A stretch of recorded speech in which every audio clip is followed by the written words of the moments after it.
Well, forget the window dressing of red carpets and showbiz parties. There are new figures today revealing that the UK's creative industries were worth a record £76.9 billion to the British economy in 2013, the last year for which figures are available. It's the fastest growing sector, and that's why they're playing a key role in the government's long-term economic plan.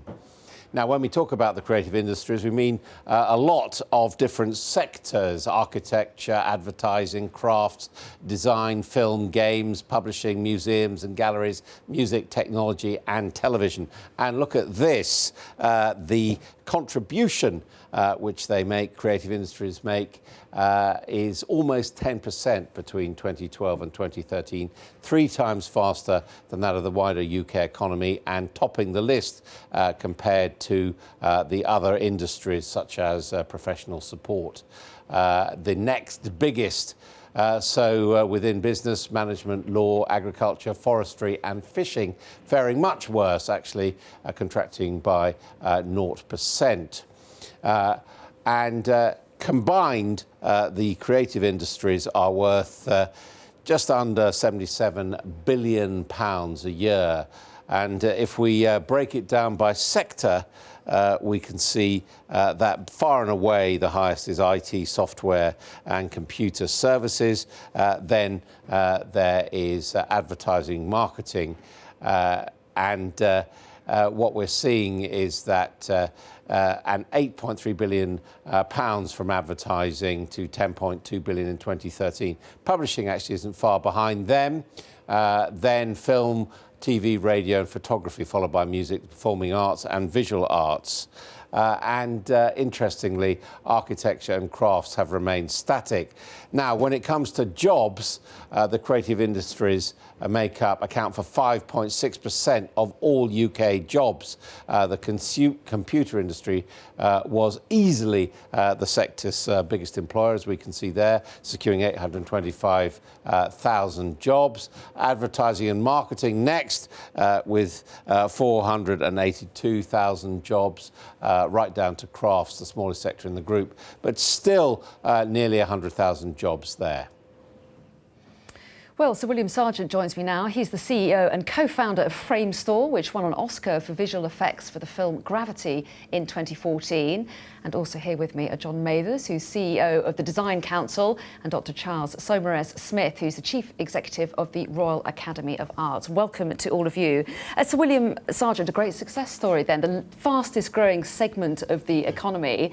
Does that come as a surprise to you, or do you feel like you're in a very dynamic sector at the moment? Well, we felt like this for the past decade. It has been the fastest growing sector of the economy. It's only just now that people are realising this is a real business, a serious place for kids to have their careers in and so forth.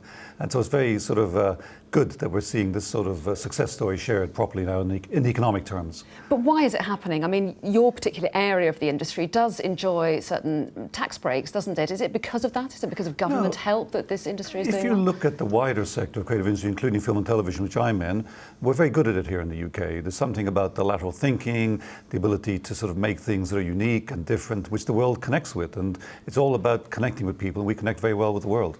John Mathers, would you agree? Do you think Britain is an inherently creative nation? Yeah, I think we've always been an ideas nation, and I think increasingly we are an ideas nation. I think the investment in education, exactly as you've said, is the key to it, and it's the key to making sure that we continue to be successful. If anything, I'm worried that we're not investing enough in making the connections between culture and creativity so that we can continue to grow the industry in the way that we've seen in the last... Expand on that a little bit. What are your main concerns? That there's not enough focus on the arts at university, or what's the problem? Well, I think there's been a huge amount of work, and I'm sure my colleagues will confirm this, that between the links between culture and our exposure to culture as we grow through education, and the links into the creative industries.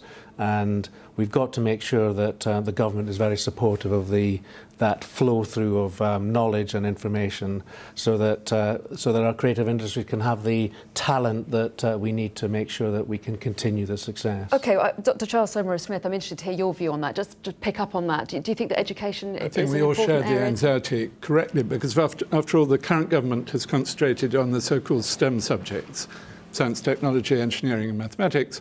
they've not really talked about and concentrated on the development of the arts. I think what was said earlier about British education traditionally being about questioning and intelligence and creativity, I'm not convinced that's still as central to the way people are taught now. And actually, the productivity and the effectiveness and the wealth internationally of British visual arts, architecture, may not have grown, but if you think of Norman Foster, Rich Rogers, Chris Wilkinson, Nick Grimshaw, they are global figures, and they're incredibly important to the way Britain is perceived.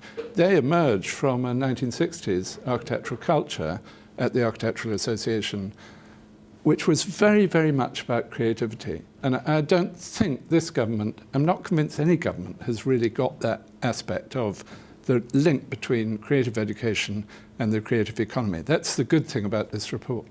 Another concern, perhaps for you, I don't know, is about the funding of the arts as well. We've talked about some of the tax breaks that are offered some areas of the creative industries, but what about some concern that has been expressed about cuts to art funding? Is that something you're concerned I think there are worries. Of course, one of the sectors mentioned are museums, galleries and libraries. Libraries particularly, I think, are declining their cuts both in central government funding but also local authority funding. And you get this curious mixture of the big museums in London being incredibly dynamic and very successful, bringing in cultural tourism. But look at the big Central Library in Birmingham, which opened only a couple of years ago. They're now talking about having to reduce staff radically. And that whole idea of having a very visible public monument where people have access to knowledge, suddenly you spend a lot of money and then 2 years later everybody is saying it's not working. Well, yes, and Sir William Sargent, the government has talked about tourism being part of the money that the part of the reason that the creative industries are boosting the economy, that the way it brings people in. To what extent do your different areas bounce off each other? Do you create a kind of Creative Britain PLC to a certain extent and feed off each other's reputations? Very much so. I mean, if you look at the exports, it's about 18 billion a year. So if you add the exports together with the inward visiting, as well as the perception of the UK, because, you know, the UK is perceived as right at the sharp edge of what's good and clever. You know, look at Apple, for example, with a, you know, creative head there and so forth, who's British. You know, that allows us then to go and do business in the rest of the world. So it's intangible qualities that actually have been very good for us when we go to China to try to sell our services or United States. We start with the fact that Britain's perceived as world class, and the creative industries are generally the most visible aspect of that. But are you concerned about losing this lead that you have? I mean, how competitive are the industries that you're in? Presumably incredibly competitive. It's tough to hang on to that kind of growth, isn't it? Two things. We're competitive within ourselves. Two of my four main competitors are within 100 yards of me in London, so that's really good. But, you know, in the G20 community, so to speak, the other countries, you know, China, India, places like that, know that creative industries is a very good thing. It's very good for an economy. It's very good for a society. They would like a piece of that, and so we look out 10 years, and we've got some serious competition. Well, yes, John Mathers, how worried are you about other countries snapping at your heels? Well, I think it's interesting. I mean, the design industry in the UK is the second largest design industry in the whole world. We're the largest in Europe, and that's a heritage that we've had for many, many years. But you look at something like China, for instance, and you're talking about China. China traditionally has been known over the last number of years for being made in China. There's a real movement nowadays to talking about being designed in China, and that is quite worrying because you know, China has hundreds of thousands of designers graduating every year, and we've got to make sure that exactly the things that my colleagues were talking about that make us different and better are continually promoted and supported. And I'll put this question to you because James Dyson comes from the design area. Yes. He's expressed some concerns about the Home Secretary's plans to limit the amount of time that international students can stay in the country once they've graduated. He was concerned about the impact that could have. Do you have any issues with that yourself? You talked about education earlier.